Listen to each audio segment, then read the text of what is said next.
Yeah. Itu dia tadi sedikit perkongsian info mengenai vertigo dan Hanif, saya nak tanya kat awak. Awak pernah tak rasa tiba-tiba awak tengah duduk rasa berpusing-pusing, pening-pening? Pernah tak?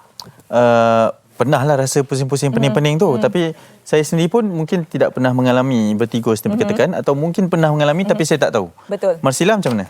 Saya pun pernah alami pening-pening, pusing-pusing kepala macam tu. Tapi kita tak tahu itu vertigo ataupun migraine ataupun pening biasa. Jadi untuk bercerita mengenai lebih lanjut mengenai vertigo, untuk anda yang mungkin nak tahu adakah pening yang kita alami itu vertigo atau tidak. Di studio hari ini kami bawakan Dr. Syasha Aziz, audiologis yang akan menerangkan kepada kita, memperincikan lebih mengenai apa itu vertigo. Assalamualaikum, selamat pagi doktor. Assalamualaikum, good morning. Sihat ya? Alhamdulillah. Doktor, yang pertamanya besar sekali model yang dibawakan pada pagi ini. Mungkin penerangan tadi kita dah saksikan berkenaan dengan sedikit introduction lah apa itu vertigo. Tapi pemahaman yang lebih jelas, mudah kepada kami dan juga penonton, vertigo tu doktor. Okey.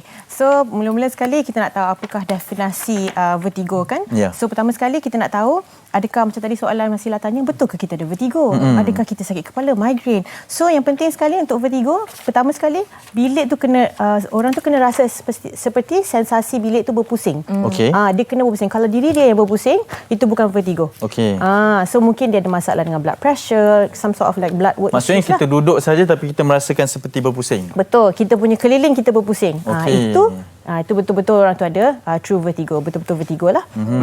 Maknanya bukan kita yang dekat kepala ni rasa berpusing, tapi keadaan sekeliling kita yang berpusing. Betul. So kita rasa macam kita tak tahu kita kat mana sekarang. Kita tak tahu where are we in space. So basically bilik tu berpusing, itu memang betul-betul vertigo lah. Dan setiap orang kata disease yang seseorang tu kena vertigo, sebab banyak jenis, banyak penyebab orang boleh dapat vertigo. Dia depends kepada berapa lama sensasi vertigo tu berlangsung. Ada yang saat, ada yang minit, ada yang jam, ada yang berhari. Saya suka sebab doktor ataupun istilahnya adalah sensasi berpusing, keadaan sensasi tu. Maksudnya di situ? Basically dia rasa lah, rasa like bilik tu berpusing. Tapi sebenarnya tak berpusing pun. Hanya keadaan kita sahaja. Kita juga ingin buka talian kepada penonton yang bersama dengan kita ataupun mungkin soalan di Facebook Live Malaysia TV3 berkaitan dengan vertigo ni, sebab semalam saya membuka persoalan ini di media sosial. Untuk pengetahuan ataupun perkongsian yang lebih jelas, banyak sekali sampel yang diberikan ataupun keadaan yang diberikan. Ada yang mengatakan bahawa ianya berlanjutan hanya sekejap saja. Ada yang sampai 4-5 hari doktor. Betul. Keadaan ini berlanjutan. Exactly. Macam saya cakap tadi kan, setiap orang mungkin kena keadaan kita berbeza dan juga setiap disease tu yang boleh kenakan seseorang tu kena vertigo pun berbeza. So macam saya cakap lah, yang membezakan ialah berapa lama kena vertigo tu lah. Tapi bila kita cakap tentang vertigo ni, sebenarnya kita ni in the end of the day, kita ni nak stabil kan. Kita nak ada badan kita nak stabil. Apa yang kita perlu ialah sistem visual system yang betul, vestibular system yang betul. Di sini saya buat telinga besar ni. Nak tunjuklah ni. So saya ambil macam kita buat dissection kan, kita keluarkan inilah bahagian dalam telinga. So kita ada luar telinga, kita ada pertengahan telinga, kita ada dalam telinga. So dalam telinga kita ada organ pendengaran dan juga organ vestibular. So pentingnya vestibular system ni kena sihat. Dia kena orang kata semua fungsi dia mesti fully functional lah. Satu lagi kita kena ada proprioceptor yang betul, iaitu kita punya neck boleh menampung kepala kita dengan elok dan juga kaki kita semua sihat. So kalau badan kita sihat, vestibular system kita sihat, mata kita sihat, kita tak ada masalah keseimbangan badan. So kita kembali kepada vertigo. Masalah vertigo ni hanya berlaku kalau ada masalah dekat kita punya vestibular system. So kalau ada masalah vestibular system, that means dia punya interaksi dengan mata akan ada problem lah, sebab dia ada reflex di situ dan juga ada reflex dia dekat kita punya badan. So basically masalah nak kena tu pun boleh kena dekat sarus parabulat, ataupun kita boleh kena dekat, ada lagi dua lagi sistem dalam ni, otolis dan juga sakium, dan juga boleh kena juga dekat nerve. So sebab tu kan kita punya apa yang simptoms orang kena berbeza. So depending kat mana masalah tu berlaku. Sebab tu dia yang berbeza. Betul. Dan kita ada pemanggil doktor Zainab daripada Kajang. Assalamualaikum. Waalaikumsalam warahmatullahi. Apa khabar? Selamat pagi doktor. Selamat pagi. Saya nak tanya doktor ya. Saya kena vertigo ni dah lebih kurang dalam 6-7 tahun dah lah. Okey. Pada saya 6-7 tahun. Okey. 6-7 tahun sebab sekarang saya umur pun dah 60. Okey. Jadi sekarang ni dia macam datang balik tu. Saya dah pergi macam-macam klinik, dah makan macam-macam ubat. Baru ni saya sampai jatuh tangga sebab dia pusing tu.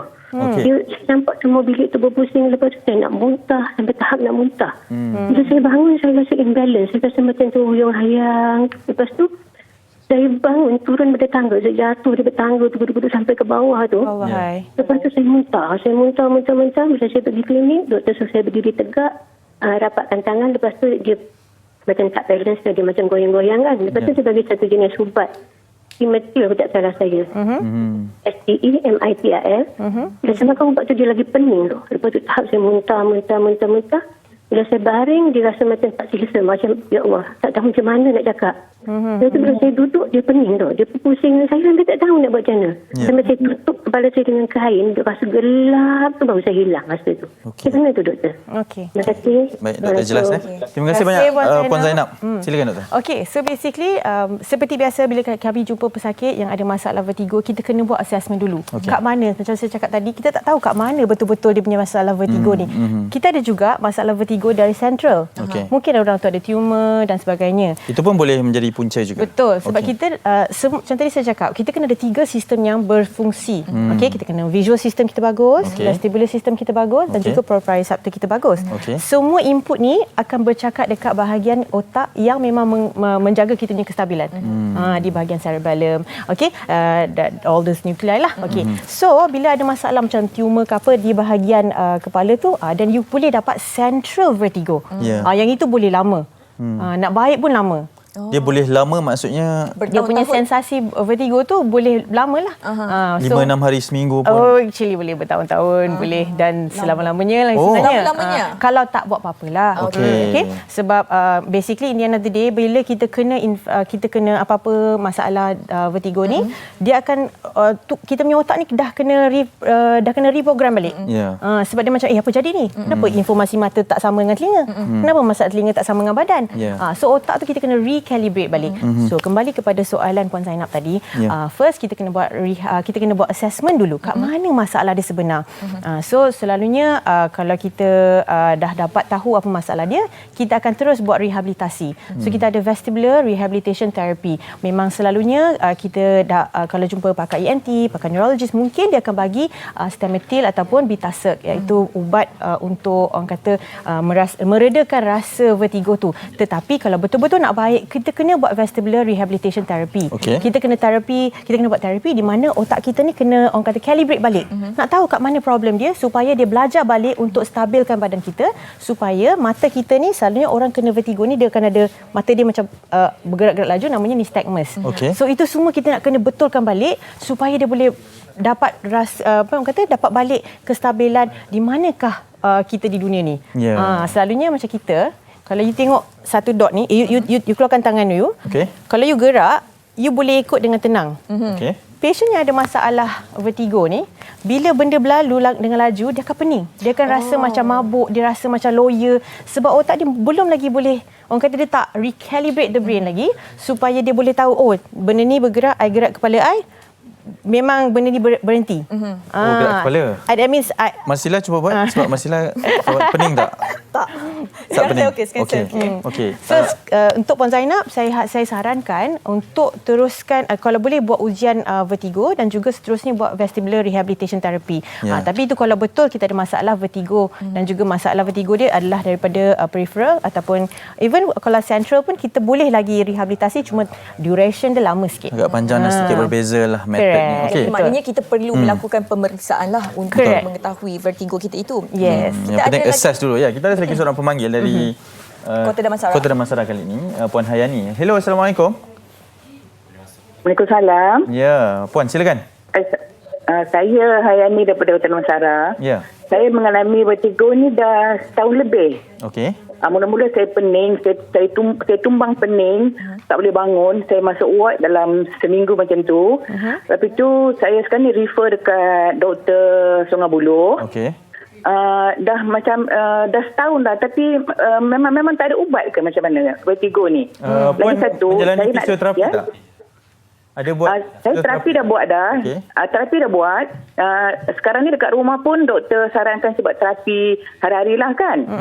Tapi macam sekarang ni dah kepala dah jadi sakit dah jadinya. Okey. I see. Tahu tak apakah diagnosis yang diberi?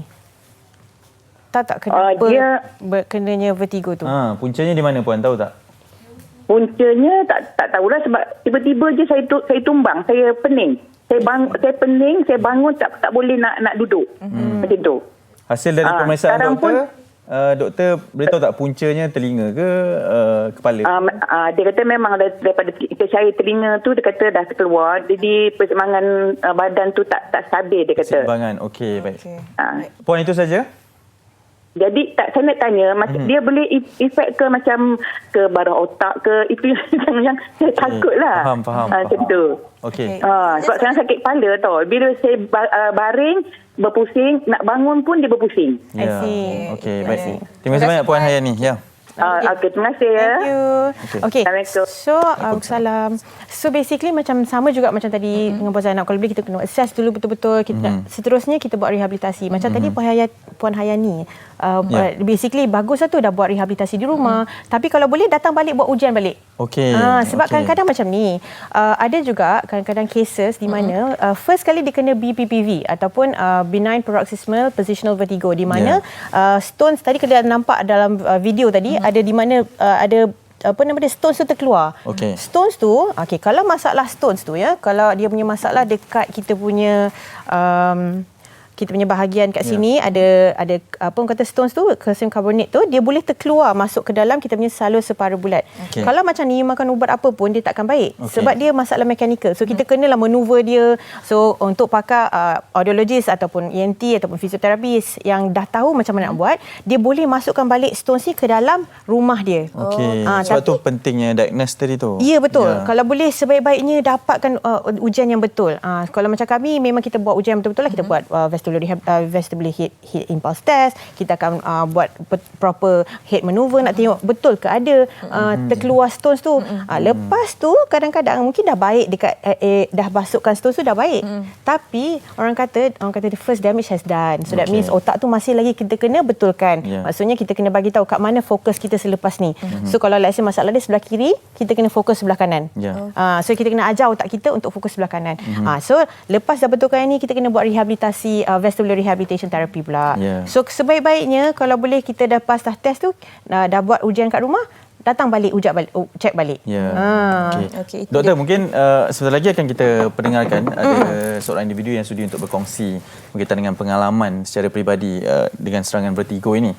Tapi mungkin kita nak tahulah doktor, tadi untuk menjawab sekali dengan persoalan dari Puan Hayani tadi, impaknya sekiranya ianya dibiarkan berlanjutan sepanjang kehidupan ni, sebab kadang-kadang ada yang terkena hanya mild, moderate saja, tidak terlalu serius, tapi dibiarkan saja. Betul. Apa impak pada kesihatan kita? Okey, so kebanyakan cases yang saya jumpa definitely psychological issues lah, di mana kita tak tahu kita kat mana in space kan.